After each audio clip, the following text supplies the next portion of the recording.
Бау-бақшаларды қалыпқа келтіру, жеміс-жидектер мен жүзімнің шетелдік және отандық селекциясының гендік қорын сақтау және кеңейту проблемаларымен Қазақ жеміс және көкөніс шаруашылығы ғылыми зерттеу институтына қарасты помологиялық бағы айналысып келеді. Помологиялық бақтың құрылуына алманың атасы атанған Аймақ Жанғалиевпен бірге Борис Раушенбах, Аркадий Кацейко, Марков сияқты ғалымдар да атсалысқан. Помологиялық бақ бүгінге дейін шикілдеуікті дақылдардың 4000-нан астам сортын, сүйекті жеміс дақылдарының 1000, жидек дақылдарының 1000 сортын енгізіп отыр.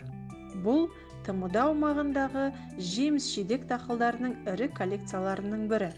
В этом году продолжается работа по созданию генофонда и созданию новых конкурентоспособных казахстанских сортов. Это в основном две наших задачи. Создание сортов – это очень трудоемкий процесс, он длится в 3 этапа. Первое – идет гибридизация. Это потом, значит, мы выращиваем сеянцы, происходит очень жестокий отбор. Из этих сеянцев мы выделяем наиболее по каким-то доминирующим положительным признакам, потом высаживаем в сад, смотрим, наблюдаем, мониторим. И уже третий этап, вернее, это второй, передаем в первичное сортоизучение. Там идет у нас изучение в первичном сортоизучении тоже где-то 12 лет. Мы в первичном сортоизучении мониторим на такие показатели, как урожайность, качество плодов, устойчивость болезней. И если по каким-то хозяйственным ценным признакам выделяется сорт, потом, значит, его рекомендуем в государственное сортоиспытание. У нас в помологическом саду в основном ведущая плодовая культура – это яблоня. Яблоней занимались здесь многие ведущие селекционеры в 60-х, 70-х годах.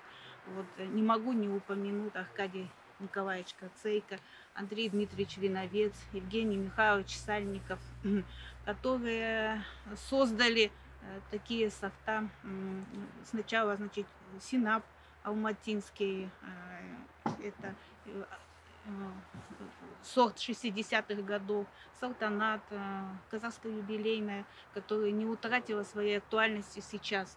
И дальше идет сорта нового поколения.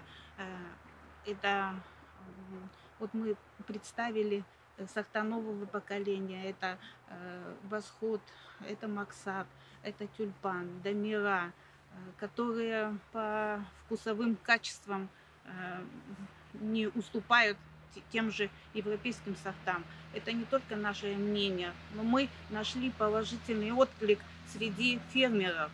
Вот, допустим, очень любимый, востребованный сорт – это сорт Восход. Все хвалят, просят у нас саженцы. Талгарская, которые по вкусовым качествам в них больше, допустим, сладости, ну, вот, и очень любят дети, чем эти европейские сорта. О груше тоже хочется сказать, что это в свое время она после яблони занимала лидирующие позиции. У груши были такие показатели достоинства, допустим, по сравнению с той же яблоней, это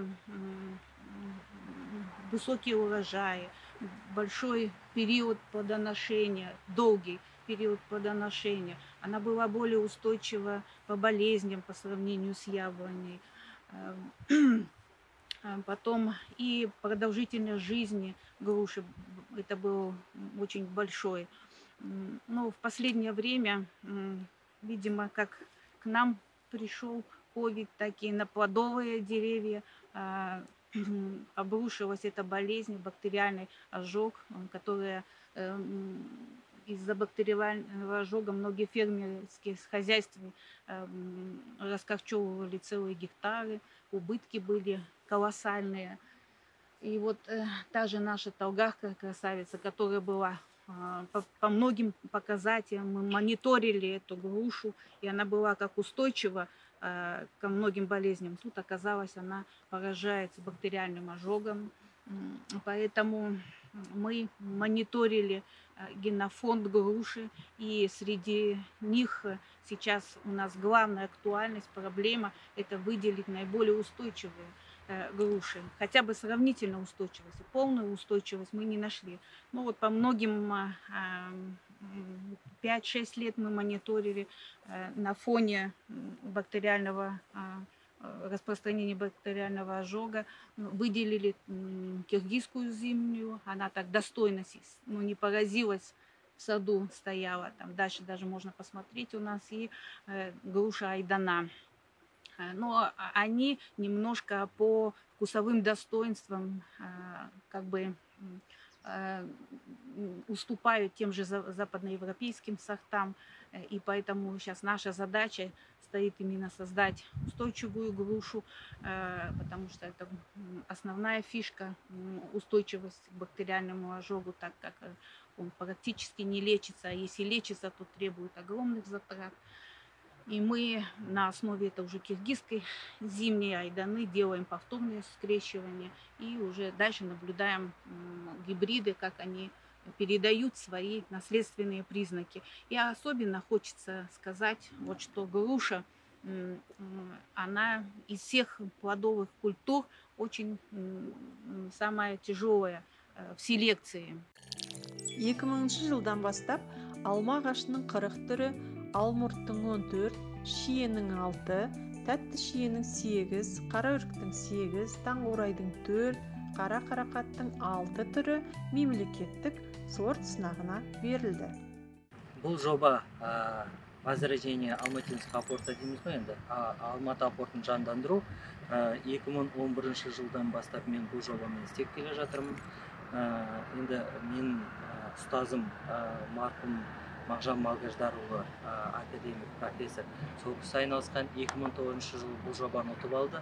2011 жылы мен қатыстым. Сол 11 жылдан бері қарай істелген менің өзіммен бірге өзім істелген жұмыстарым. Біз 2011 жылы Жоңғар Алатауының тауларында жабайы алма тұқымдарын жинап, 20 формадан көбін, точнее 28 формасынан тұқымын жинап, соны ДНК анализ жасап, апортқа ДНК анализбен больше подходит к апорту деген по ДНК. Сондай формуларын алып, соған вирусный инвитродан өсірілген апортты окулировать ету жұмыстарын жасап отырғыздық 5 гектар жерге. Біздің бірінші мақсатымыз бұл жерде бұрынғы Алматы апортын жандандыру. 22 жылы, 23 жылы біз Алла қаласа бірінші өнімін аламыз. Дәл осы жерде, осы высотада өзін жақсы көрсетеді. 1950 менен 1250 аралығында теңіз деңгейінен. Осы аралықта апорт өзін жақсы сезінеді, жақсы көрсетеді. Осы биіктіктен төмен болса, ол ерте пісіп кетеді. Ал осы биіктіктен жоғары болса, ол пісу деңгейі өзі үлгермей қалады пісіп.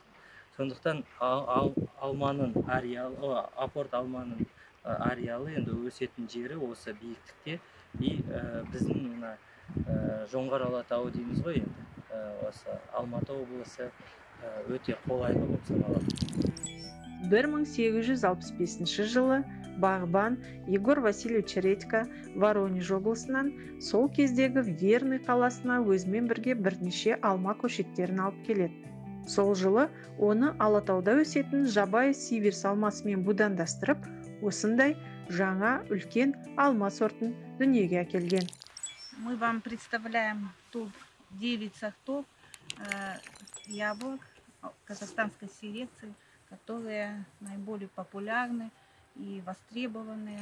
Они уже выращиваются в фермерских хозяйствах и нашли положительные отзывы. Не только среди, как мы свое хвалим, но и фермерские хозяйства. Вот сорт «Восход». Это родительские формы были Синап Алматинский и Фантазия. При скрещивании Вот получился такой красавец, дитя любви. Плод большой, хорошо окрашенный, канделеобразной формы. Весит где-то от 170 до 210-250 даже есть грамм яблоко. Это в зависимости от обрезки, от ухода. Это Максат, это селекция Евгения Михайловича. Он скрещивал апортом, по-моему, да, апорт и прима. Брал прима, это европейский сорт, который выделенный, он был устойчив от парши. Поэтому тоже получилось вот такой замечательный сорт. Он не поражается паршой. Раньше бич в основном парша была, поэтому делали упор на устойчивость к парше, устойчивость Максат.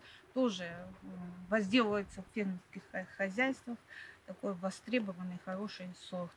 И вот Толгарская, это в честь наших. Вы знаете, наша есть Толгарская у нас красавица, есть Толгарская. Мы прям так любим нашу местность. И это дитя апорта, это сеянец от апорта.